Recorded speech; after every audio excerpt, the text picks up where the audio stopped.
ข่าวดีสำหรับ FC ทุกท่านในวันที่ 3 เดือนหน้าที่ดาราจะได้ขึ้นคอนเสิร์ตร่วมกับ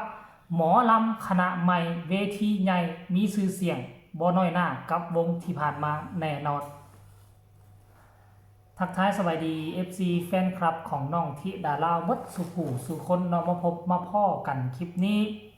เป็นเรื่องเล่าที่ดีที่สุดตั้งแต่ค่อยทำข่าวน้องทิดารามาหลายคนก็หมายมั่นปั้นมืออยากเห็นน้องได้ไปขึ้นกับวงนั่นอยากเห็นน้องได้ไปแสดงกับวงนี้แต่ว่าความฝันของพวกเขาก็ผ่านมาเกือบจะเข้า3 เดือนแล้วมันก็บ่เห็นภาพบรรยากาศนั่นเกิดขึ้นที่ผ่านมาน้องมีโอกาสได้ไปขึ้นกับวงใหญ่จักวงกะเจบ่เล่าขอเว้าเลยว่า3 วง 3 คณะหนึ่งก็ค่าจำบ่ผิดก็คือระเบียบท่านผู้ชมคณะที่2ก็เป็นอลังการโชว์คณะที่3ก็คือวงเสียง V6 ปัจจุบันนี้3 คณะเนาะแต่ว่าน้องอยากจะส่วนใหญ่แล้วน้องจะได้คุกคีอยู่กับ2 คณะนั่นก็คืออลังการโชว์กับเสียง V6 จนเฮ็ดให้ FC แฟนคลับทีมงานของอลังการโชว์กับเสียง V6 กะคุ้นหน้าคุ้นตาฮู้จักทิดาราหลายเติบเนาะแต่สำหรับวงระเบียบแล้วก็บางครั้งก็อาจจะลืมไปแล้วพอได้ไปขึ้นครั้งเดียวละหายหน้าหายตาไปเลยแล้วบ่คิดบ่ฝันว่าวันนี้มันจะเกิดขึ้นกับชีวิตในฐานะที่พวกเขาเป็นผู้ติดตามหมอลำโดยเฉพาะคือติดตามน้องขอไปโดยเฉพาะคือติดตามทิดาราลูกสาวของพ่อภูศรีวิไลนั่นเองวางบ่กี่เท่าใดชั่วโมงนี้พ่อภูศรีวิไลก็ได้ออกมาโพสต์เคลื่อนไหวเกี่ยวกับงานวันที่3 มีนาคม 2569ซึ่งมื้อวานนี้เจเบาลาวก็ได้เฮ็ดคลิปไปแล้วน่าจะเป็นตัวนั่นแหละที่น้องทิดาราก็พ่อภูศรีวิไลไปรับค่าน้ำมูกน้ำมันล่วงหน้าไว้แม่นแล้วล่วงหน้าไว้อยู่ที่วัดพระธาตุหนองบัวอุบลราชธานีอันนี้ก็ด้วยความสามารถด้วยความเก่งกล้าแสดงออกด้วยสำนวนเสียงเว้าเนาะด้วยความว่าเป็นบ้านพี่เมืองน้องกันนี่แหละอุบลกับจำปาสักอุบลกับลาวนี่นะเขาก็เลยอยากจ้างอยากสนับสนุนพี่น้องชาวลาวของพวกเขาก็เลยเข้ามาหลังเวทีในมือนั่นแหละกระตื่นเช้ามาพอภูศรีวิไลกับพาลูกเต้าเดินเข้าไปที่วัดพระธาตุหนองบัวไปพบกับเจ้าอาวาสไปพบกับเจ้าภาพผู้ที่เพิ่นตามหาในค่ำคืนก่อนอยู่หลังเวทีของอลังการโชว์นั่นละก็ได้รับเขาเอิ้นว่ารับเงินสนับสนุนเป็นค่าน้ำมูกน้ำมันบ่เป็นเงินค่าจ้างเด้อท่านผู้ชมเพราะว่าน้องยังบ่สามารถไปรับจ้างได้อีกอย่างกับคุณภาพของน้องถ้าจะเอาไปเทียบใส่กับศิลปินมืออาชีพน้องก็ยังบ่สามารถรับงานได้เต็มที่เท่าคุณภาพก็ยังว่ายังบ่เพียงพอคันสิว่าก็ได้เนาะเฮาเว้าตามความเป็นจริงนะคันจะไปรับจ้างได้เต็มเม็ดเต็มหน่วยมันก็บ่ได้อันที่1มาเรื่องเอกสารเนาะคันว่าเจ้าสิมาหากินแบบเต็มร้อยนั้นมันก็บ่ได้เพราะเอกสารยังบ่ทันผ่านเอกสารยังบ่ทันมีอันที่2เทื่อน้องยังอยู่ในช่วงเก็บเกี่ยวประสบการณ์เก็บเกี่ยวชั่วโมงบินเนาะให้แฟนคลับของน้องธิดาลาวก็จงเข้าใจเอาไว้เพียงซ้ำนี้นะบ่แม่นเจบ่เล่าเว้าในนี่เพื่อสิดูหมิ่นดูถูกได้เนาะโตพ่อภูศรีวิไลก็เคยเว้าเมื่อวานนี้แล้วเนาะความรู้ความสามารถของน้องคันจะว่าไปเป็นนักร้องมืออาชีพอยู่บนเวทีใหญ่เลยมันก็ยังเป็นไปบ่ได้เทื่อเนาะคุณภาพก็ยังว่ายังคึมๆเขาเอิ้นว่าก้ำเกิงภาษาบ้านเฮาเอิ้นว่าก้ำเกิงแต่ก็โชคดีไปเนาะความจริงแล้วงานมื้อนี้น่ะเขาเจ้าจ้างวงหมอลำนึงไว้แล้วแต่เขาอยากได้ศิลปินอีกคนนึง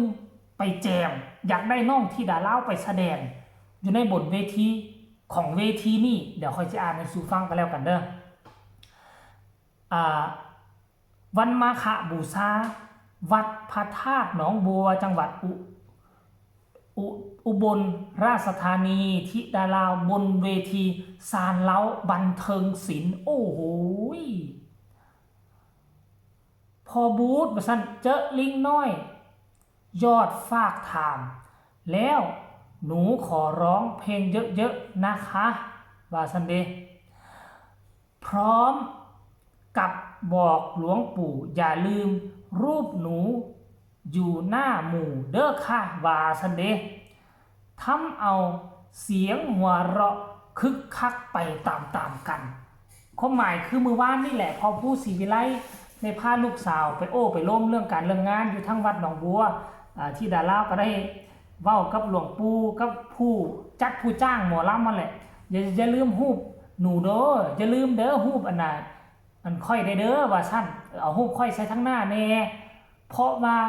ทุกครั้งเวลามีการมีงานเจ้าภาพผู้จัดผู้จ้างหมอลำนี่เขาก็จะเป็นผู้เฮ็ดโปสเตอร์